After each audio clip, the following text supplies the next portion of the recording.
Welcome back to Kabiga's Reviews. Today we're looking at WandaVision Episode 6, All New Halloween Spooktacular. Once again directed by Matt Shakman and starring Elizabeth Olsen, Paul Bettany, Catherine Hahn, Julian Hilliard, Jet Klein, Tiona Paris, Kat Dennings, Randall Park, and Evan Peters, among others. It's Halloween, a time for family, friends, getting to be someone else for a day, candy and scaring people, but mostly it's about candy. As the Maximoff household prepares for the festival fun, Vision sets out on his own to further his investigations into the reality of Westview.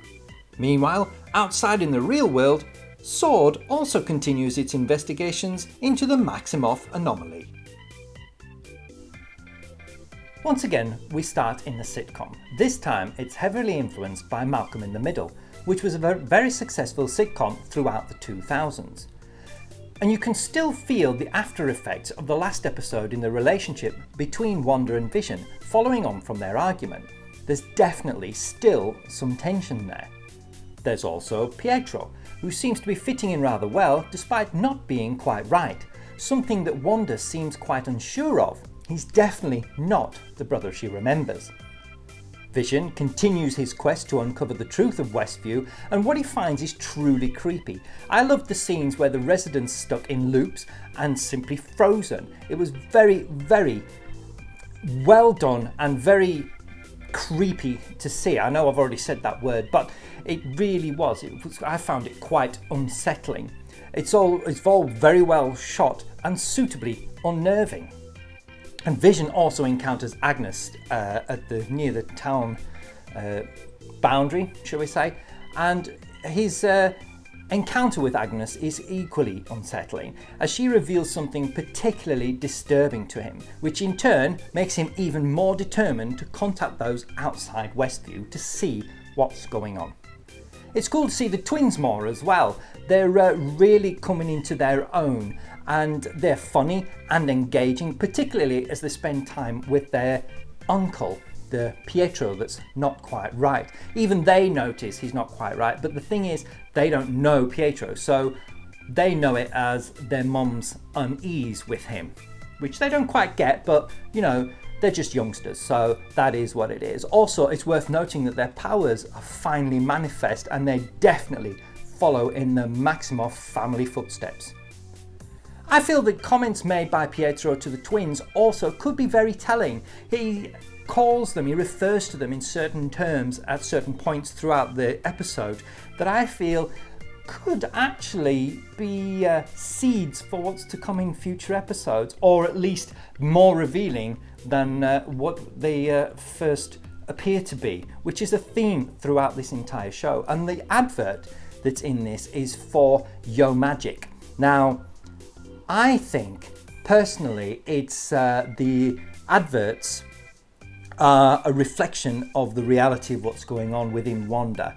You know, you've got the Struck a Watch, you've got Yo Magic, which is this one where there's a kid, it's claymation, this advert, but there's a kid on an island and he's literally starving. This shark comes up and offers him Yo Magic and says, basically, you know, if you want to survive, eat this. And the kid spends his time trying to get into it and ultimately perishes. It's one of the darkest adverts that they have so far.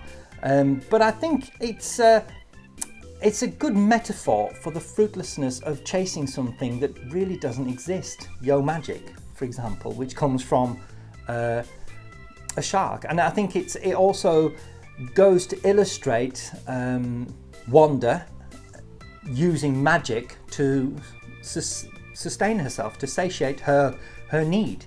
So just like the child is trying to eat Yo Magic and trying to use that to sustain itself on this island in the advert, that's what potentially Wanda might be doing, is trying to use her magic to satiate her loss and satiate herself. So I think it's quite metaphoric. I think it's quite telling. I think if you go back and watch previous episodes and pay attention to things like the adverts, that I think they could be quite revealing going back.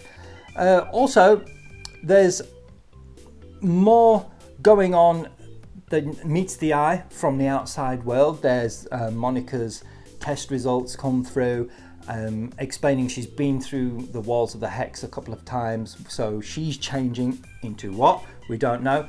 But this is yet another raucously enjoyable episode with the edge of your seat ending. It is really keeps you wanting more. Again, Disney knock it really out of the park. Marvel are brilliant at this, and the storytelling is really good. The humor is once again on point, and the pacing feels like it's accelerating. We're certainly starting to build towards something. So I'm eager to watch the next episode. I say this again, it's another brilliantly crafted and brilliantly acted and written episode, and a brilliant addition to the WandaVision story. I cannot wait to see what happens next. I'm going to score this as 9 out of 10. I'm going to recommend wholeheartedly that you watch it, and I hope you enjoy it. So WandaVision episode 6, all new Halloween Spooktacular, which, by the way, also gives us the chance to see the comic accurate Scarlet Witch and Vision, albeit as Halloween outfits. You know, it's pretty cool. So yeah, 9 out of 10, watch it. Thanks for watching. If you liked what you saw, drop us a like and subscribe to see all future content.